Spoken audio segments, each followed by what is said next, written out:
Fala, moçada! Estamos aqui em mais um ZebuCast, o podcast oficial da BCZ Jovem.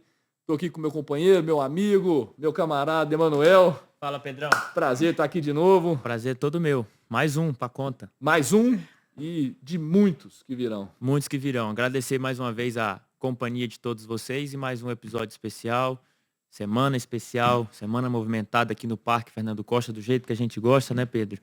E mais um convidado especial, uma convidada muito especial. A doutora Valéria Guimarães, da Fazenda Balsas, do Tabapã Onda Verde. Obrigado pela sua presença, obrigado pelo tirar esse tempinho para conversar com a gente, para contar um pouco dessa história que a gente estava comentando aqui no início, bastante curiosa, né? A doutora em endocrinologia agora toca um projeto de sucesso na pecuária. Obrigado pela presença.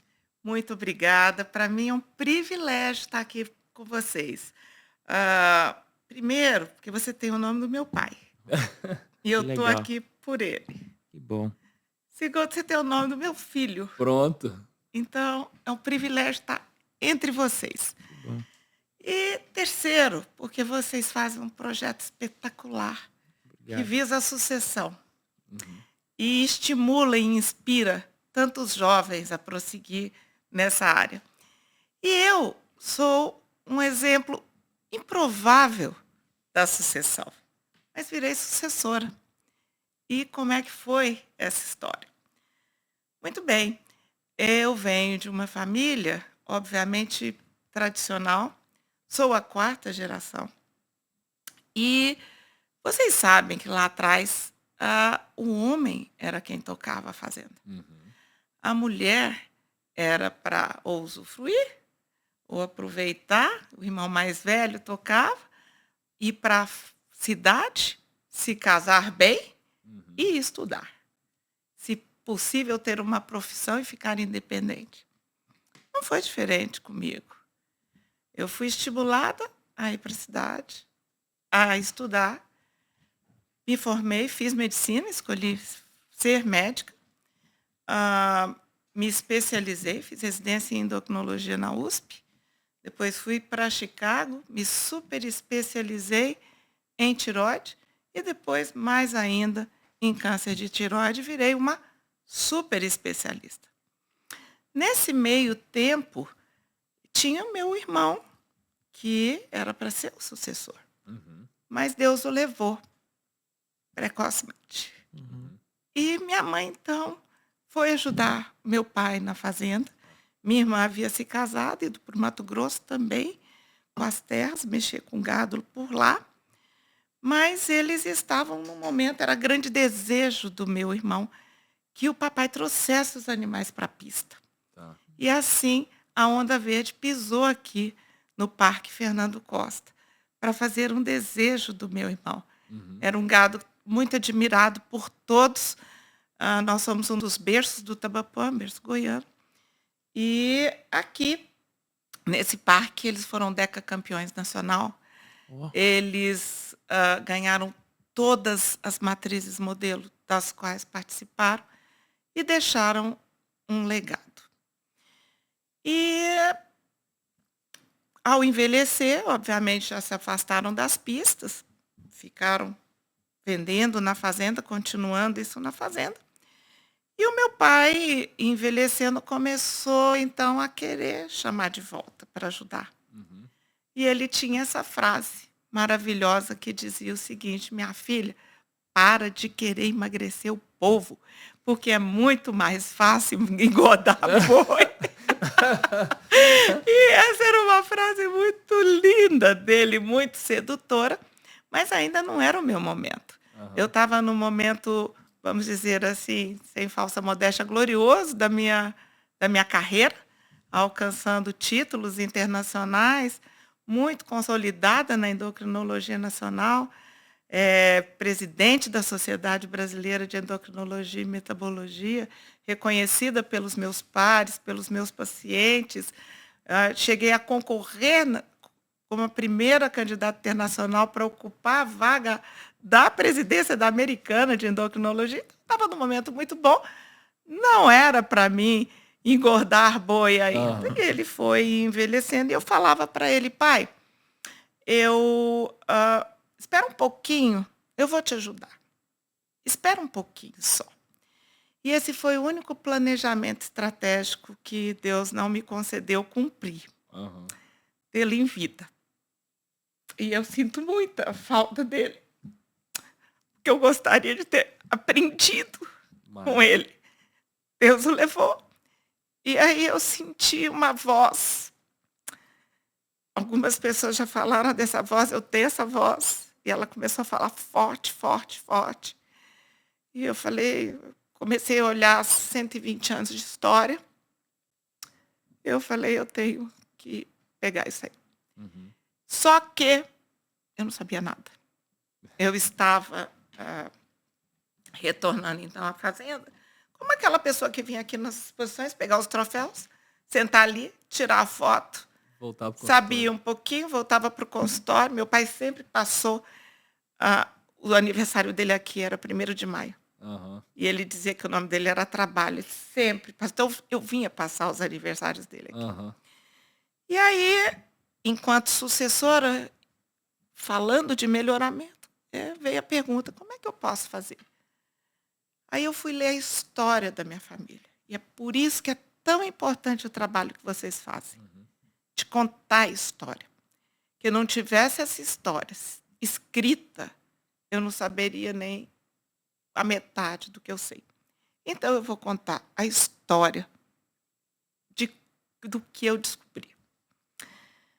Então, nós estamos aqui em 3 livros aí no Museu da BCZ. E eu não sabia. E puxando um, fui puxando o outro, e a nossa história, datada, registrada, obviamente ela antecede, mas ela data de 1903, muito antes até da BCZ, onde o Exército Brasileiro chegava nas fazendas e contava o gado, né, porque já era o imposto, né, e descrevia também. E o Exército Brasileiro descrevia uma vacada de uma carcaça espetacular, moxa. Aí eu fui puxando, como é que essa vacada moxa chegou lá e etc. Então, a história é a seguinte. Meu bisavô, ele era um grande comerciante, mas boiadeiro, de comitiva. E ele vinha do Nordeste, comprando gado que chegava de fora, Salvador, e vinha trazendo toda essa boiada e trocando esse comércio, né? No meio do caminho, muares e etc e tal. E eram muitos animais, 2.000 animais, etc. Ele vinha trazendo. Ele fazia todo o percurso, descendo para o centro-oeste, depois passando pelo sudeste, terminando na Bolívia. Vixe, Maria. Só que, na época, o gado mocho, é uma mutação, vocês sabem disso, uma mutação autossômica dominante, vinha junto, né? E ninguém queria comprar. Ninguém queria comprar porque não valia nada. O que era a moda era o gado de chifre. E também, você imagina você conduzir 2.000 animais, esses animais nunca que chegavam na aguada, os mochos. Nunca que chegava na ponta do capim. Só bebia água limpa os mais fortes. Não era isso? O chifre para brigar, né? Exatamente. Então, muitos morriam ao longo do caminho. Guarda isso, porque eu vou fazer uma primeira correlação com a endocrinologia. Uma seleção natural, né? Uma seleção natural. Lá na frente, os que chegavam e não eram comercializados, e obviamente não eram comercializados, os mais fracos. Os mochos, magrinhos, machucados. Ele ficava com esses animais. Botava na fazenda dele, ofertava o capim, muito bom, a pastagem, e seguia. Seguia para o sudeste. A surpresa dele é que quando ele voltava e via aquilo tinha explodido. Aquele animal tinha explodido em carne, em carcaça. E ele vendia a carne. Então ele começou a enxergar disso um grande negócio. Esses animais aqui têm alguma coisa. Eles são os CAR negativos. Eles poupam energia. E eles vêm e eles depois me retornam em dinheiro. Primeira observação, quando eu li isso. Um bom ganho de peso, um bom ponderal, um desenvolvimento. Exatamente, eram os monstros. Na endocrinologia, nós sabemos que um prematuro, ele precisa sobreviver. E ele vai ficar num ambiente completamente adverso à sua saúde. Cheio de tubos, tendo que lutar com bactérias multiresistentes, com uma nutrição que não é a que ele deveria estar recebendo. E se ele sobrevive, nós endocrinologistas sempre falamos com a mãe. Tenha muita atenção com a sua criança, porque ele pode ser um futuro obeso. Eu sou prematuro, hein? Então, a gente fala que a mãe de um prematuro tem que promover muita alimentação saudável e muita atividade física. Porque a criança prematura chupa um picolé e o coleguinha chupa outro, esse engorda. E o outro. Que teoria é essa? É a teoria do Thrifty Genes, teoria da sobrevivência. Você aciona e seleciona, através da epigenética, que depois a gente pode falar, mecanismos pelos quais os genes poupadores de energia são acionados. E você expressa isso de uma tal maneira, em maior quantidade de genes, e em maior quantidade, que você é transgeracional. Você consegue passar a 3, 4 gerações com esse fenômeno. Então, essa era a primeira observação. Então, ele começou a fazer essa seleção. Vamos voltar para trás. Falei, será que ele selecionou esse tipo de gado? Por acaso, obviamente, mas aí começou a ver, opa, peraí. Uma segunda seleção que ele fazia era uma seleção muito curiosa, era pela passada do animal. Isso está descrito. Ele via que o animal que corria na frente, ele não aguentava no fim do caminho. Ao passo que aquele animal que vinha com passada, era aquele que dava conta. Então, havia uma seleção da atividade física também daquele animal. Aquele animal mais adrenérgico, mais afoito, ele ia perder peso. Ele não ia chegar no destino final do que o animal que seguia. Então, várias coisas eu aprendi nos livros e fui tentando fazer essa correlação. E eles foram, então, ele ganhou muito dinheiro fazendo isso. Ele fez a primeira hidrelétrica dentro da fazenda dele. Em 1900, lá vai Bolinha. Ele pegou o primeiro telefone, o primeiro carro de Goiás, etc. Com isso, com essa observação. Em 1929, ele leva esse rebanho mocho, completamente atípico do que havia à época, para a primeira exposição agropecuária de Goiás, que era na cidade de Goiás Velho, com um tio do Ronaldo Caiado. E esse gado, então, é o sucesso. Imagina, você não tem nem estrada para levar. Isso que eu acho o máximo, entendeu? Isso é uma das coisas que a voz me fala. Para de achar que é difícil. Difícil era aquilo lá. Não tinha estrada. Para ir de Brasília, pensa bem, de Brasília para Goiânia, você levava, assim, 20 dias. Nossa. Sobe morro, desce morro, dorme ao relento. Para mostrar. Para mostrar, gente, para os pares, olha aqui que coisa diferente que eu estou fazendo. Né?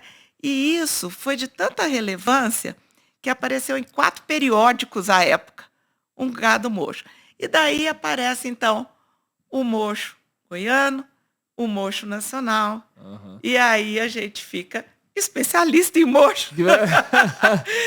E aí aparece também, eles começam a selecionar um gado que depois tem toda essa história que depois cruza o Goiás, vai para Minas, chega em Itabapuã, né? A família Hortenblad registra essa história muito bonita, porque meu avô, aí já está no meu avô com meu pai, eles estão indo a Barretos para o primeiro frigorífico Anglo. Imagina, onde que a gente matava.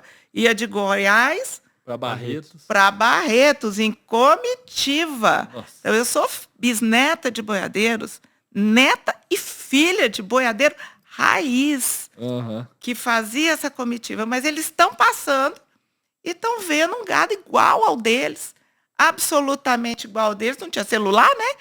Ninguém se comunicar.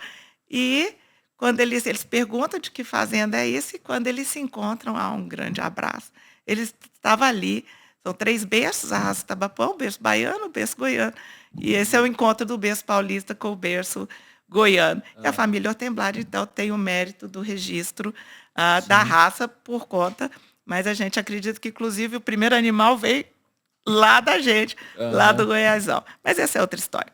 Mas, enfim, aí, estudando isso aqui, eu comecei a achar coisas muito interessantes. Então, mas ainda não estava decidido que eu iria dar a sucessão. Uhum.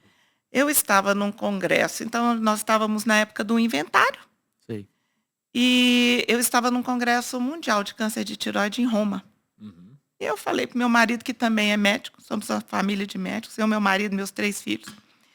Falei assim, a gente é médico, a gente precisa se informar. Não dá para ir para o oba-oba aí dos outros. Era uma época que a pecuária estava no ciclo de baixa. A agricultura abrindo. Então, obviamente, o que mais fácil para a gente fazer era arrendar. Isso. Estava na vida boa, tranquila, etc. Verdade. Mas aí tinha um negócio incomodando, uma coisa assim, incomodando que eu tinha que saber mais. E eu abri, no intervalo da palestra, coloquei assim, pecuária moderna, pecuária de precisão. Foi assim, coloquei no Google. E me aparece um evento que parece que tinha sido desenhado para mim. Esse evento era um evento da Nutripura, em Rondonópolis. Nunca tinha ido para lá. Mas esse evento era um evento que falava de sucessão familiar, era um evento que falava de pecuária moderna, perspectivas da pecuária para a próxima década, era um evento que falava de nutrição animal, de manejo rotacionado, falava o que eu precisava me aculturar. Sim. E assim a gente fez. Compramos uma passagem, largamos a mala em Brasília e fomos direto para Rondonópolis. Sentamos na primeira fileira, nós temos essa foto, porque a gente estava no jardim da infância da informação. Apesar de extremamente sofisticados na medicina, a gente não sabia nem por onde começar. E ouvimos muita coisa bacana, etc. E tal, e fomos comer um churrasquinho no fim do dia. E eu não conhecia ninguém, meu marido, ninguém conhecia a gente. Cidade desconhecida, e de repente aparece, eu chamo ele de anjo, de olhinho puxado, e pergunta, quem são vocês? Aí ele havia dado uma palestra, mas tampouco sabia quem era aquela pessoa naquele universo. E eu falei, pois é, seu Chiro, vi a sua palestra, coisa e tal. A gente está aqui para saber se a gente deve continuar ou não deve continuar na pecuária. O que é que o senhor acha? Aí ele falou assim, não sei, eu posso lhe ajudar. Mas primeiro, volta para casa, divide as coisas e me liga. Quando tiver tudo acertado, me liga. E me deu o telefone dele. Voltamos para casa. Teve a divisão, aquela voz me dizendo, fica, não desgruda, não desgruda, não desgruda. E aí, eu me lembro que era um domingo, à tarde, estava passando o Faustão, e eu virei para o meu marido, eu vou ligar para o seu Chiro. Ele vai ligar para o seu Chiro? Ele foi muito gentil, foi muito educado em lhe dar isso. Eu falei, não, eu vou ligar. E ele retornou assim a minha ligação. Doutora, eu estava aguardando a sua ligação. Olha como é importante a gente ter gente para dar a mão para a gente. Verdade. Eu falei, é mesmo, seu Chiro? Ele falou assim, é, doutora. Já dividiu tudo? Tá tudo certo? Aí eu falei assim, já, só que agora a gente não sabe o que fazer. Então agora nós vamos começar. Agora nós vamos inventariar de verdade. Agora nós vamos saber o que você tem por dentro do seu rebanho. Você topa? topo, né? Aí fui. E chamaram. Então ele chamou a doutora Liliane Chiguizal, da DGT. Ela esteve na nossa fazenda e nós inventariamos, então, o primeiro rebanho Tabapuã. Total. Macho, fêmea, bezerro, mamana caducando. Para eu entender o que eu estava carregando. E ali eu encontrei um tesouro. Ali eu encontrei uma carcaça simplesmente espetacular, com muita área de olho de lombo, com muita cobertura e em 16% do nosso rebanho, muito marmoreio, acima de 4. Então, agora vamos parar um pouquinho essa explicação, vamos tentar fazer as correlações de novo. Existiam 2 perguntas que as pessoas sempre se faziam ao passar na nossa fazenda, ao lado da nossa fazenda, que é beira de estrada. A primeira é as vaconas do seu Nelinho. As nossas fêmeas sempre foram fêmeas muito volumosas. E era muito curioso essas vacas, porque elas... nem a gente sabia explicar por que elas não emagreciam na seca. Passava assim na terra de todo mundo, estava aquelas vaquinhas magrinhas, chegava lá, aquelas vaconas do seu Nelinho. A gente não entendia. E aí você fala, não, era suplementação, imagina. Papai, meu avô, pecuarista tradicional, pão duro, por natureza, e sal e olhe lá. Grandes extensões, né? Suplementava coisa nenhuma. Era uma seleção que já vinha sendo feito para aquilo, para não se perder durante a seca, para reproduzir durante a seca e para ter boa habilidade materna durante a seca.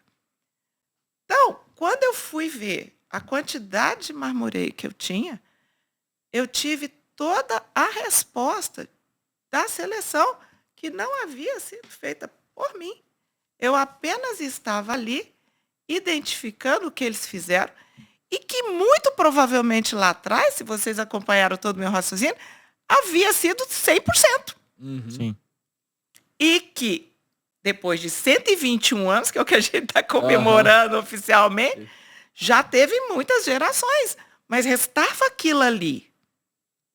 E não era só marmoreio. Era uma senhora carcaça, com muita área de olho de lombo. Porque o papai tinha uma outra fase, além dessa de que é mais fácil engordar o boi. Ele dizia que a beleza era na balança. Beleza é a balança, que é o que sustenta o pecuarista. Ele adorava ganhar os prêmios dele pelo fenótipo, por tudo que ele estava. Mas o que interessava mesmo era no fim do dia. O quanto aquilo ia permitir que a atividade fosse adiante e o quanto que aquele exemplo que ele tinha e aquele reprodutor que ele tinha poderia fazer o mesmo na fazenda do outro, para que esse cliente pudesse voltar. Eles eram muito preocupados com entregar um produto que o outro pudesse reproduzir. Ter retorno. Ter retorno, né? Porque eles nunca fizeram um leilão em 120 anos.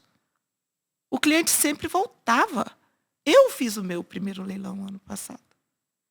Então, é por isso, o compromisso que eles tinham com aquela... Então, você imagina já outro pezinho aqui, né? Ô, Valéria, você não pode errar. Primeiro, você é mulher. Primeiro, já não era para estar aqui.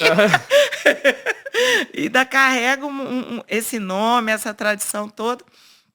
Então, o que eu fiz? Me juntei a esse grupo, que eu acredito que é um grupo fenomenal, que é um grupo plural, é um grupo que pensa grande, que quer virar a chave da pecuária nacional e transformar o animal por dentro. Então, pintar, né? Nós estávamos vendo outro podcast maravilhoso. O meu sonho, diferente do dele, que é pintar a pelagem, eu quero pintar por dentro. Eu quero pintar por dentro e os desafios são os mesmos. Sim. São exatamente os mesmos. Então, como é que eu fiz? Gente, como é que eu vou fazer? Então, já sendo médica, entendendo de endocrinologia, Então, vocês vejam bem que não era só engordar o gado, né, que eu fazia. Eu fazia também puberdade precoce, que é o oposto que se faz do consultório. Uhum. E como diz uma paciente minha, muito, muito engraçadinha, ela fala assim, e lá as velhinhas você manda para abate, né, doutora? Aqui você preserva a gente. Delas, né? Então, a gente começou a entender os mecanismos hormonais da sobrevivência. E eu comecei a estudar imensamente os mecanismos hormonais envolvidos, inclusive, com a gordura do marmoreio. E isso apresentei agora no Congresso Brasileiro de Endocrinologia. Foi a primeira vez que abriram o congresso, ela está fazendo 75 anos, para a pecuária. Então, a gente vê que a gordura do marmoreio, ela não é só uma gordura que ela garante a palatabilidade, a suculência, eventualmente a maciez. É muito mais do que isso. A gordura do marmoreio é uma gordura de sobrevivência. É ela que sinaliza para a gordura extracorpórea, que é subcutânea, extracorpórea não, é a gordura subcutânea, faz o seguinte, é o seguinte, você vai diminuir só um pouquinho, eu vou deixar você ovular, vocês sabem, depois a gente pode conversar sobre a importância da gordura subcutânea, vou deixar você ovular, não vai se autoconsumir em carne e você vai gerar. Quem não tem esse gene é exatamente aquele que se autoconsome, consome toda a gordura subcutânea, depois consome a carne também, e aí fica na carne e osso. E se o ambiente for muito restrito, ele vem a morrer. Né? Então, existem mecanismos muito curiosos, genéticos, envolvidos nessa gordura. Tem 2 tipos de genes envolvidos nesse tipo de gordura. É uma gordura muito diferente, porque ela é monoinsaturada, ela derrete. Então, em mais de 50% ou 60% da composição dela, ela é igual à gordura que a gente vê no atum, no salmão. É uma gordura boa, né? E um outro pouquinho, ela tem um pouco de saturação, sim. Mas é uma gordura que sinaliza coisas. É uma gordura mandona e que comanda um monte de coisa. E esses genes, eles foram printados lá atrás, por causa de mecanismos epigenéticos da sobrevivência. Os mesmos genes que nos fizeram sobreviver há 5.000 anos atrás, quando o ser humano tinha que matar o animal para comer, basicamente ruminar durante o inverno todo, não existia agricultura para a gente poder sobreviver. É por isso que é tão difícil emagrecer o povo. A gente aciona genes poupadores toda vez que a gente estiver em um ambiente adverso. Toda vez que você forçar um jejum, muito intenso, toda vez que você passar uma dificuldade, esses genes poupadores... O corpo liga um sinalzinho de alerta. Falou, opa! Estão gravados em você. São transgeracionais. Né? Então, esse é a história do marmoreio. E essa gordura do marmoreio também a gente começou a estudá-la.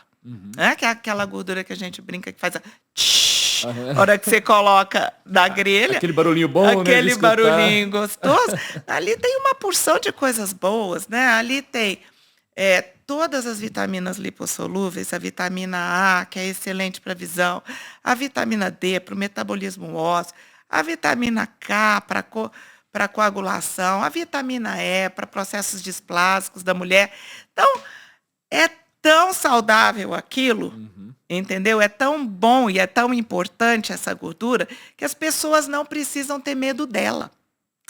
A gordura subcutânea, que é aquela que vem abaixo da pele, abaixo do couro, é outra gordura muito interessante. É uma gordura muito bacana em termos de endocrinologia animal, né? Não vou nem dizer só do humano. Aquela se você for, isso acontece no humano e acontece no bovino também, mas eu vou dar um exemplo do humano primeiro. Se você for em qualquer museu de antropologia no mundo, qualquer um, você verá que as tribos indígenas, todas as deusas de fertilidade, são cadeirudas. E por quê? Porque naquela gordura subcutânea, cadeiruda, que hoje as mulheres até lutam contra o culote, né? Tem uma enzima chamada aromatase. que faz a conversão hormonal e estrogeniza mais a fêmea e propicia uma melhor ovulação. Então, trazendo isso para o bovino, quem tem uma EGS aumentada, e a gente consegue ver isso através da ultrassonografia de carcaça, que eu acho que depois eu vou conversar sobre isso, o que é que isso me trouxe, você vê se ela está entrando em puberdade precoce, se ela já pode ser acasalada, ou se ela só tem isso e não tem marmoreio. Tá. Né? Então, você consegue enxergar muita coisa por dentro do animal. Então, essa é a EGS, a função. Só que essa é uma gordura um pouco mais saturada. E quem não pode usar uma gordura saturada, ela pode ser excluída. E a outra não tem grandes problemas.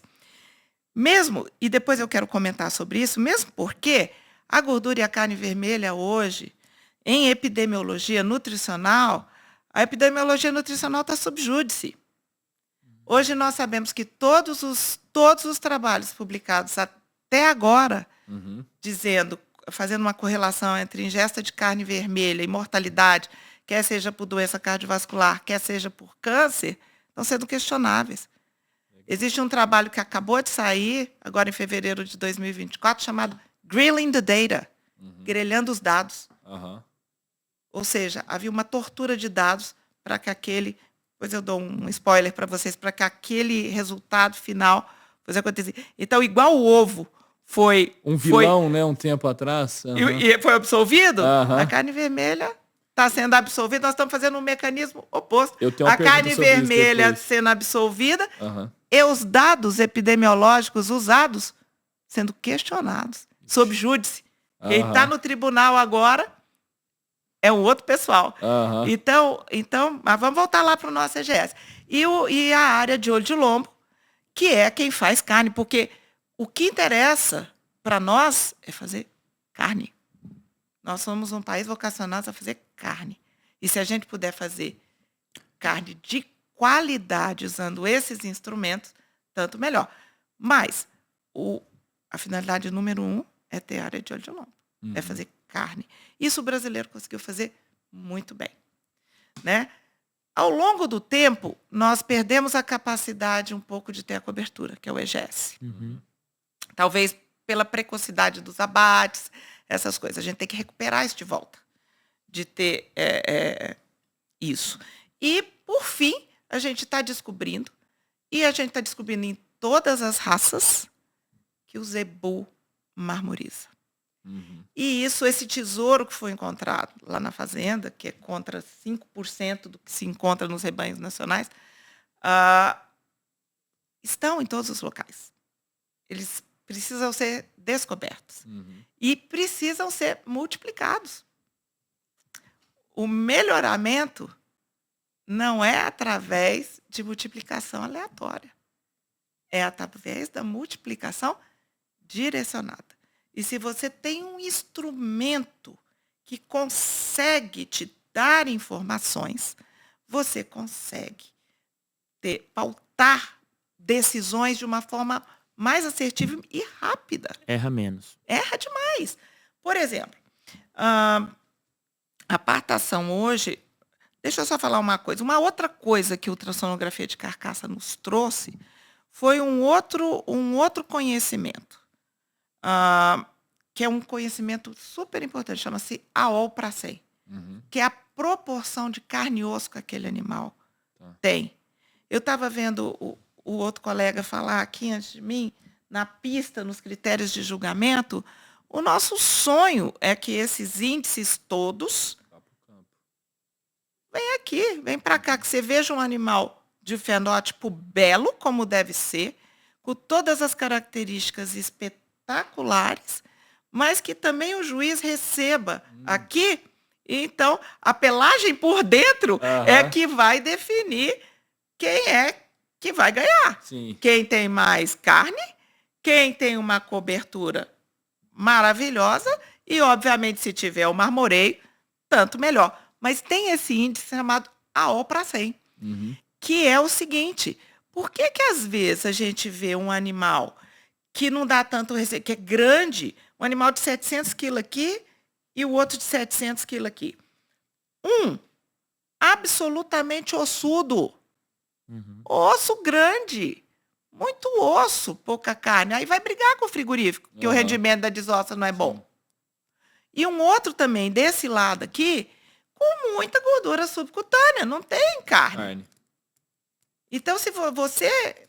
O que a gente tem que buscar é esse animal com equilíbrio. Isso. Com menos osso, com gordura subcutânea necessária para os aspectos funcionais que ela tem, o marmoreio, se possível, para a suculência da carne, mas um animal que tem uma estrutura óssea, que não seja tão leve que ele não consiga executar, mas que não seja tão ossuda. Então, eu acho que nós estamos num momento de mudança de paradigma, de quebra de conceitos, porque o nosso Brasil é zebu.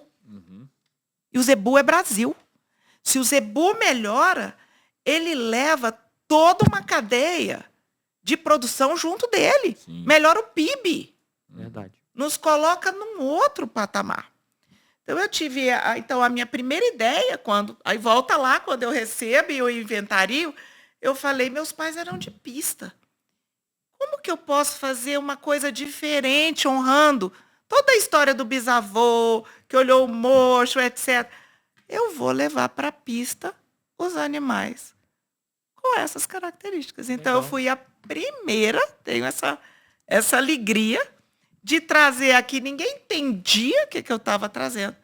Mas há 3 anos a gente voltou às pistas e há 3 anos a gente traz animais com muita AOL, com excelente AOL para 100, a nossa seleção, além do fenótipo, é essa, com EGS e com marmoreio. Este ano, nós trouxemos um bezerro, que fez 8 meses aqui, ele já tinha 3,3 de marmoreio. Então, nós ganhamos o campeonato frigorífico. E eu falei para o senhor, isso é porque o senhor não viu por dentro o que ele tem. Com o touro nosso. Então, é a história da pessoa que acredita no sonho, quando ninguém mais quer olhar isto, mas que a gente traz, aí a gente panfleta, aí a gente mostra, aí a gente coloca um banner enorme, e aí a gente sai falando Tem que divulgar a que a informação. gente precisa fazer isso, porque todo mundo tem esse animal. E que multiplicá-lo, você vai gastar a mesma coisa do que multiplicar um boi commodity. E o sonho é que o Brasil deixe de fazer carne de primeira e carne de segunda, segregando, inclusive, a sua população em classes, Sim. que podem comer uma carne de carne primeira outra. e uma carne para todo boi de primeira. Sim. Né? Então, é isso que me trouxe e me fez estar aqui com vocês. É um sonho baseado numa história que me inspirou, que eu busquei respostas para as coisas que eu estava vendo e observando e que a gente não sabia, mas que eu precisei ir atrás e ler, né, para aprender. Foi se informar. E aqui estou ainda no pré-primário, querendo aprender e ouvindo história de outros e tentando fazer, porque a gente também não quer descaracterizar tudo, a nossa raça primeiro, e o nosso animal. O gado da onda verde, ele é diferente quando ele chega, as pessoas reconhecem, né? Mas eu precisava também entrar nos programas da BCZ. Claro. Porque meus pais nunca fizeram, na época não existia, né? Então eu estou nessa época agora de juntar genômica, os programas, a ultrassonografia de carcaça. E a avaliação de fenótipo. Muito importante, nós não abrimos mão de jeito nenhum disso. O nosso técnico da BCZ, que é o Daniel Botelho, Sim. que deu assistência para a gente a vida inteira, junto com o doutor Marcelo, a gente preza demais o olhar deles para não ter essa descaracterização, para ter aquele animal de fenótipo que nos traduza, né?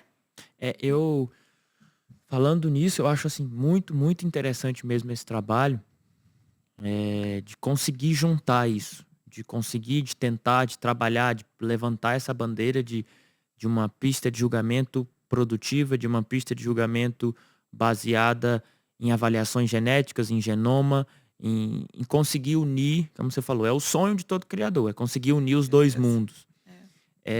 E por incrível que pareça, foi na raça Tabapuã que eu observei uma coisa que eu não vejo no Nelore padrão, que tem uma distância, um distanciamento entre padrão racial, entre fenótipos dos animais.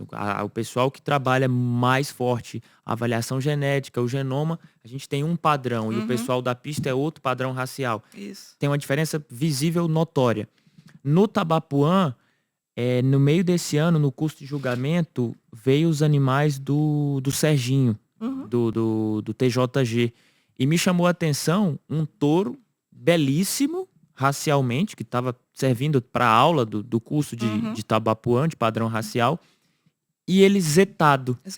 Com o Z, né, de certificado de superioridade genética no animal e tal, e aquilo chamou a atenção. Eu até comentei com o próprio Serginho, eu falei, que legal, cara, um touro. Ele falou, esse touro já foi até campeão de pista. Então, uma coisa que no Nelore padrão não acontece. Um touro premiado em pista e que tem um certificado de superioridade genética. Certo. Então, você vê ali um trabalho completo, né? Exatamente. Agora, você imagina você incluir isso, a ultrassonografia de carcaça para marmoreio. Aí porque a ultrassonografia de carcaça, a herdabilidade é muito alta. Tanto é que, assim, diferente da genômica, a gente faz também, mas a avaliação pela ultrassonografia é um instrumento tão interessante, porque ele te dá respostas imediatas. Você encurta o seu tempo. Então, você analisa o boi vivo. Deixa eu só falar algumas coisas sobre o instrumento. Vou citar o exemplo da Mata Velha, da Expoinel de 2019, do Fernando, que vocês já entrevistaram, inclusive, Fernando Barros. A Mata Velha fez um experimento de correlação entre o que havia sido visto na ultrassonografia de carcaça e o que tinha acontecido no abate técnico deles, de 20 animais. E eles chamaram o Sérgio Flanzer, da Unicamp, da Engenharia de Produção de Alimentos, para acompanhar esse abate técnico, e a DGT junto da ultrassonografia. Então, a gente tinha os dados de ultrassonografia de um lado, foi feito o abate técnico, e aquela extração de gordura foi feita depois em laboratório, levado para a Unicamp. E o marmoreio, a equivalência foi praticamente 100%. O animal tinha 3,9 e deu 3,9 lá. E os outros índices, AOL, área de olho de lombo, e EGS, foi de 95%. Então, o erro entre o animal vivo e o animal morto é muito pequeno. Isso dá para o criador um instrumento. Um instrumento, porque você sabe que você está entregando para o frigorífico.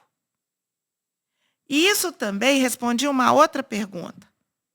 A gente achava que a gente era super simpático, que os frigoríficos adoravam a gente. Não. Eles sabiam o que a gente estava entregando. Só que o animal estava morto e o dinheiro estava entrando já em outro bolso. De uma certa vez, eu fui acompanhar um abate, queria trazer 2 picanhas para casa, não consegui. Ele falou, não, suas carcaças estão sendo vendidas, olha ali embaixo. Ó. O sujeito está ali esperando elas. É pré-vendida. Então, quem tem esse domínio antes, a informação é poder. Sim. Então, essa é um dado importantíssimo, que também respondeu uma outra resposta, que era, além da gente ser simpático, a gente estava entregando uma matéria. Eles pagavam um plus mesmo, mas a gente achava, porque, enfim, a gente já sabe agora direitinho o que está entregando. O que está entregando. E a segunda coisa é da herdabilidade. Essa é muito interessante. Porque agora vou dar um spoiler de um dado inédito, que é de um técnico aqui da BCZ, do Feliciano, que vai fazer vai publicar a tese de doutorado, defender o doutorado dele, sobre toda a experiência que ele tem com essa ultrassonografia de carcaça, E ele analisa na Fazenda Araponga, que é do seu Chiro também, e a herdabilidade ao longo de 10 anos, então já em 3 gerações, com seleção através da ultrassonografia de carcaça, uma herdabilidade para marmoreio de 51%, para AOL para 100, 51%, e para EGS e AOL 30, 35%, eu não me lembro o número. Você fica assim. E é isso que você observa lá com vocês? Fala, a gente observa isso. A gente observa que como é que a gente faz hoje uma apartação no curral usando esse instrumento? Então, a gente tem lá o técnico, a gente tem a ultrassonografia de carcaça, a gente divide em currais. Aquele animal que tem todas as 3 características, uma boa AO, uma boa GS, um bom marmoreio, AO para 100, esse é o animal que vai ser multiplicado. E tem os outros currais, tem animal que só tem AO, esse é o boi commodity, vai dar muita carne. Tem um animal que dá muita EGS, vai ser os precocinhos, mas não vai dar tanta carne. Aí você vai ter que usar um touro para corrigir por um lado ou para o outro, um para colocar mais AO. Aí você tem que conhecer seus touros também, para você fazer esses acasalamentos que a gente chama acasalamentos corrigidos ou direcionados. Então, hoje, as linhagens na fazenda são com touros que podem corrigir essas fêmeas. A gente acabou de fazer exatamente isso agora. E as que não entram em nada, nem AOL, nem EGS, nem marmoreio, ou viram receptoras, são matrizes que viram receptoras, ou elas são descartadas. Mas não existe nada que você jogue fora. Entendi. Isso é muito interessante. Você conhecendo o seu produto, você só redireciona. Então, qual é a ideia? Que a gente, de 16%, eu acho que a gente já está em torno de 35%, 40% já, em pouco tempo, com isso, e é chegar. Obviamente, demora um pouquinho, mas é chegar como o rebanho americano chegou, em menos tempo, se Deus quiser, em 8, 10 anos, a gente ter tudo marmorizado em todos os níveis. É importante dizer que o rebanho americano, 20 anos atrás, era igual ao rebanho brasileiro. E em 20 anos eles transformaram, eles tinham muito pouca, eles tinham, vamos dizer, 20% de marmoreio e 80% de desequilíbrio. Hoje eles têm o inverso. Eles têm mais de 80% de tudo equilibrado e muito pouco. E o rebanho, para mim, mais curioso, se vocês tiverem alguma curiosidade em ver, é o rebanho sul-coreano. O rebanho sul-coreano foram 10 anos. Foi a transformação. E é muito interessante. Então, assim, é possível? Tem que ter vontade.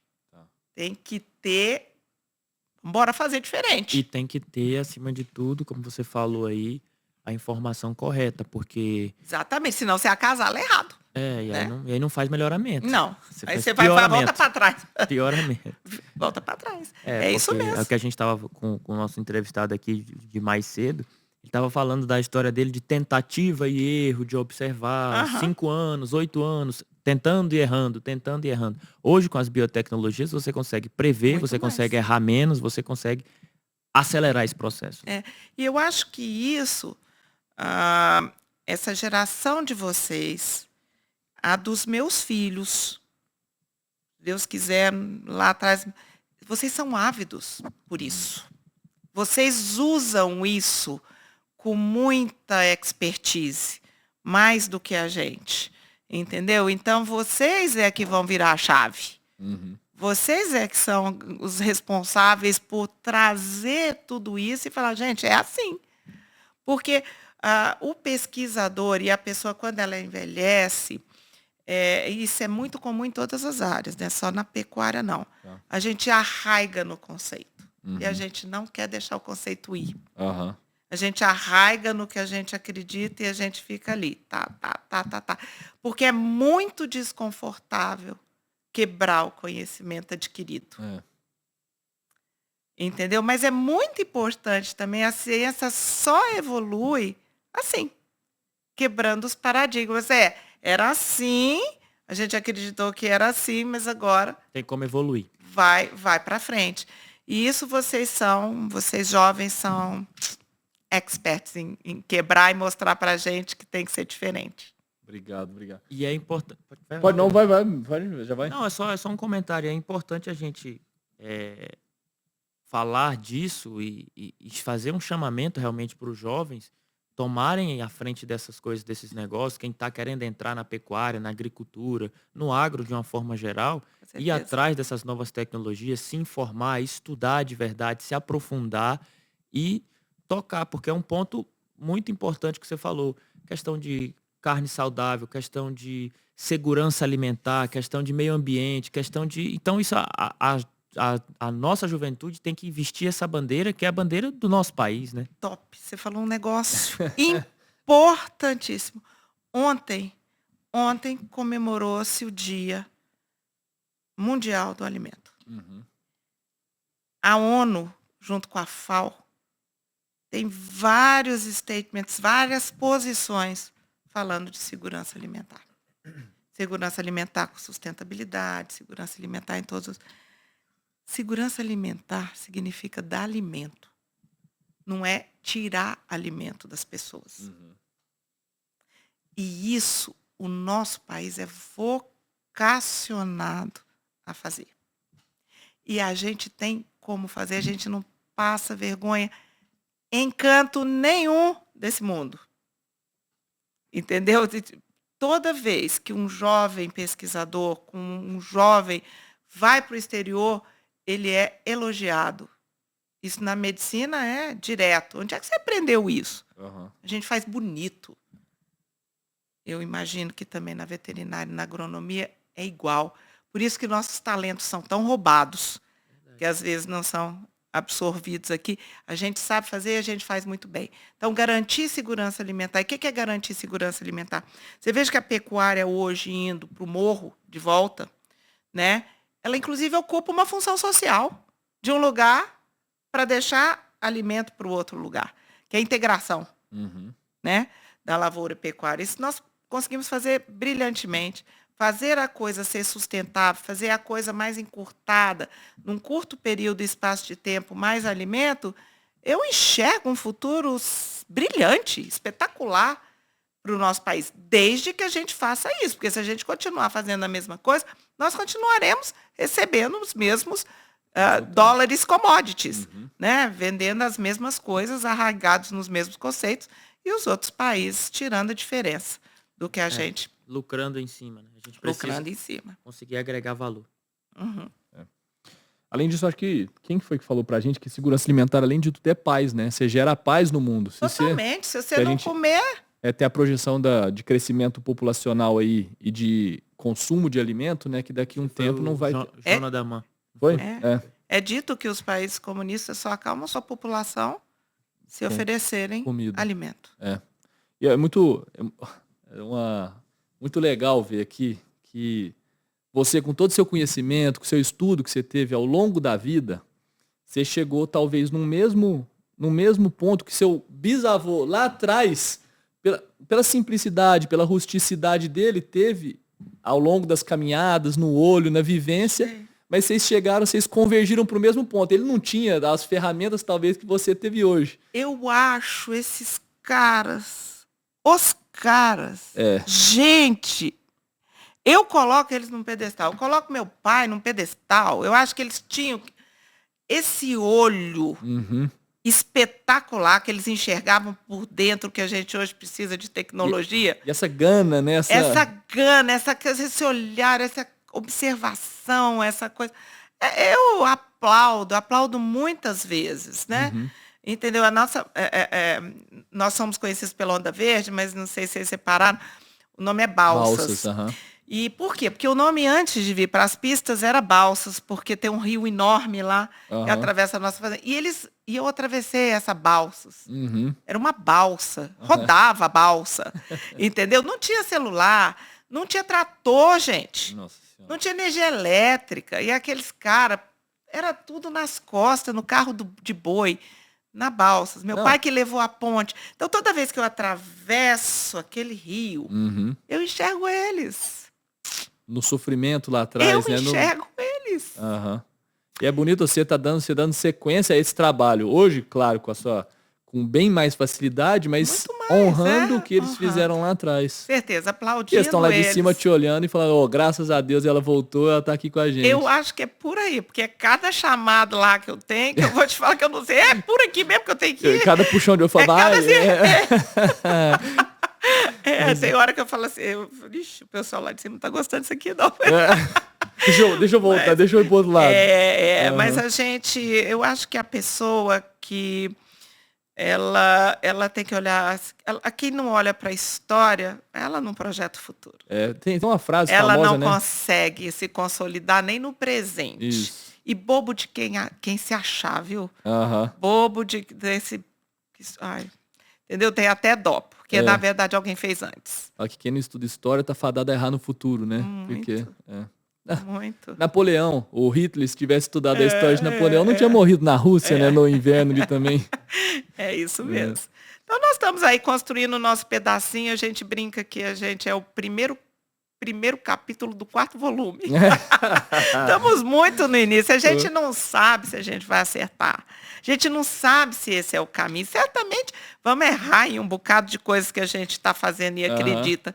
Mas o mais importante é a gente estar aberto ao contraditório. É muito importante. Isso a ciência, enquanto doutora, pós-doutora, é muito importante a gente estar aberto ao contraditório e aceitar, não é aqui, vamos redirecionar e ver. Graças a Deus, eu acho que vai acontecer muito com a geração, inclusive depois de vocês. Esse olho que os nossos avós tiveram, que os nossos pais, eles somem, porque nós estamos na cidade nos especializando em outras coisas. Entendeu? E aí eu acredito que lá na frente a gente vai puxar o prontuário do boi. E vai falar assim, a pessoa que vai, esse aqui tomou vacina tal dia, esse aqui, a OL dele é essa, a Sobriana, a EGS, o Mamoré, e o cara vai pegar e vai comprar pelas informações. Pela genômica, pelas coisas, pela informação que você, porque ele... O olho não tem mais, né? Se perdeu. Já tem uma crítica disso, né? Difícil, muita gente fala dessa. É difícil e é muito complicado se manter esse olho, porque é uma questão... de vivência, né? Muito de vivência. Tem que estar lá. Tem que estar no curral. Tem que estar no curral por vídeo, à distância. E hoje em dia a educação, por exemplo, meus filhos, eles estão se especializando, eles são médicos, eles não estão podendo ficar no curral. Entendeu? Mas eles vão precisar de agregar esse tipo de informação. E tendo a tecnologia que pode te dar uma informação precisa, numeral, claro, nem nada é 100%, mas aí dá mais segurança, né? Uma ferramenta muito boa que você tem, né? Dá mais segurança para o comprador, né? Dá mais segurança para a gente que tem que vender. Falei assim, eu estou vendendo coisa boa. Ufa. Graças a Deus. Graças a Deus. Imagina seu pai e seu bisavô com essas ferramentas que a gente tem hoje. Nossa, quer dizer, nem sei se iria ser assim. Talvez nem tivesse desenvolvido esse senso tão apurado, né? Mas eu acho que cada um no seu momento, cada um na sua geração. E a Valéria veio aqui para pegar o que certamente ela aprendeu de ter ido estudar fora para trazer de volta um pouquinho para a fazenda, desmistificar um monte de coisa, inclusive para os meus colegas médicos, né? Ser um porta-voz bilateral das duas coisas, né? Porque eu acabo sendo uma balsa, uma ponte das duas coisas. Assim, eu, obviamente, graças a Deus, na minha profissão, sou uma pessoa de credibilidade, conquistei uma credibilidade e trago uma história também na pecuária de credibilidade. Então, eu não posso errar. Eu não posso sair falando bobagem. Entendeu? Coisa que eu não posso comprovar. A gente tem que falar a coisa certa.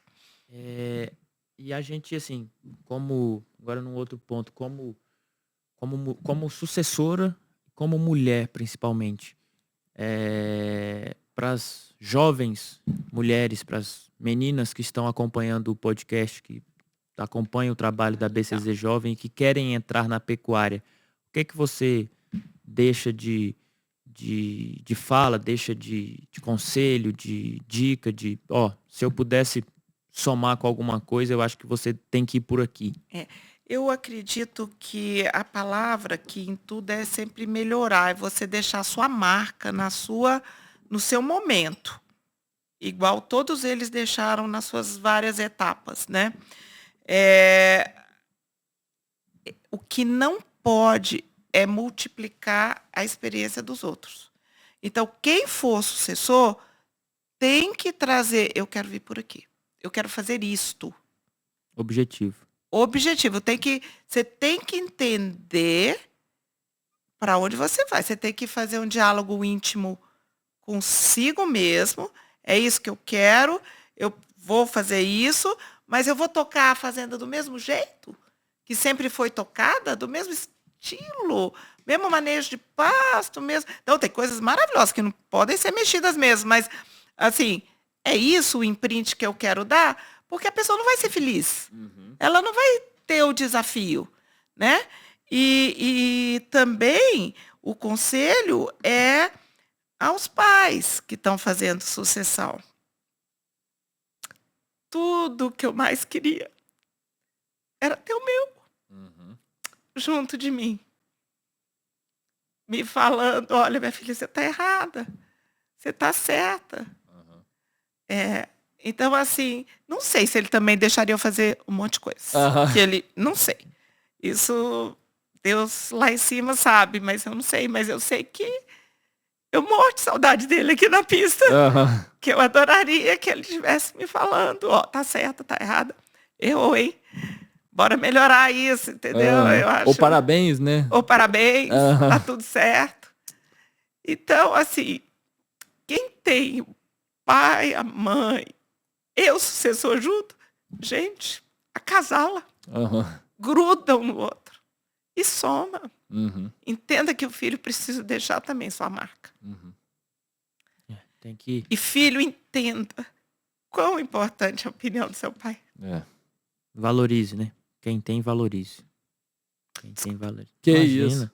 Imagina, fica à vontade. Tem uma água aí. Isso é muito importante, né, Pedro? Nós dois, que graças a Deus a gente tem o nosso, tem que aproveitar, tem que valorizar, tem que aprender, tem que respeitar. Tem que entender o que vocês falaram como que o seu avô, o seu pai, sem essa tecnologia, conseguiu acertar tanto. É a sabedoria. Às vezes você tem aquele conflito de geração, a sabedoria do dia a dia, a sabedoria do campo, a sabedoria de Deus, a sabedoria que não é no livro, mas é na escola da vida, e que eles têm e que a gente tem que saber utilizar disso, beber disso e trazer a modernidade e somar as duas coisas, né? É assim que o mundo evolui, sempre foi, nunca foi ficando na idade da pedra, né? A gente anda neném de carro, de avião, daqui a pouquinho é de, sei lá, alguma coisa, foguete. A gente tem que ir evoluindo, né? Enquanto o mundo tá moderno, globalizado, rápido, tudo. Cada vez mais rápido tá mudando, né? Cada dia mais inovações. Pedrão. Manoel, que beleza, hein? Eu acho que não tinha jeito melhor da gente finalizar. Foi realmente quando fala em família, quando fala desse jeito, toca a emoção e mostra a verdade, né? Mostra que tem raiz, como a gente volta sempre lá no início. Tem raiz e tem um porquê de acontecer. Obrigado pela sua presença, obrigado pelo seu tempo. Eu me sinto absolutamente honrada de estar aqui com dois expoentes jovens que inspiram tantas pessoas, né? Obrigado. Vim aqui para isso, a Expoinel não tem Tabapuã, infelizmente. Se Deus quiser, um dia teremos. Mas vim aqui para também honrar o trabalho de vocês. Obrigado. Muito obrigado. Que é maravilhoso e que a gente também quer ver também. Quem sabe um dia meu filho aqui... Queremos ver os três aqui sentados com a gente conversando. Vai ser um prazer. Porque eu imagino que eu só estou segurando um bastão. Para passar para frente. Eu tenho que cuidar daquilo para eles seguirem. Não, vamos convidar eles para BCZ Jovem, para os próximos eventos. Entrega nosso presente para Valéria. Entregar o nosso brinde aqui. É um fone de ouvido. Muito obrigada. Para você, sempre que for usar o fone, lembrar da gente, lembrar do Zebucast. Muito obrigada. Não sei se você gosta de ouvir uma música, um Spotify, alguma coisa, coloca o fone e vai estar com a nossa logomarca. Obrigado pela presença. Obrigada. Conta com a BCZ Jovem. Amém, muito obrigada. E estamos à disposição. Fico feliz. Obrigada mais uma vez de coração, Valéria. Viu, gente? E vamos fazendo esse nosso trabalho aí, né, Pedro? De formiguinha, de levar informação, falar do Zebu, falar do pecuarista, falar do Brasil que produz, do Brasil que vai para frente. Obrigado a todos. Mais um episódio especial. Nos acompanhem em todas as redes sociais. Vão ter os cortes desse papo no Instagram. A entrevista completa no YouTube. Tá no Spotify também. Obrigado pela audiência e pela paciência, né, Pedro? É isso, Emanuel. Valeu, moçada. Um abraço. Fiquem com Deus. Até semana que vem. Até. Tchau, tchau.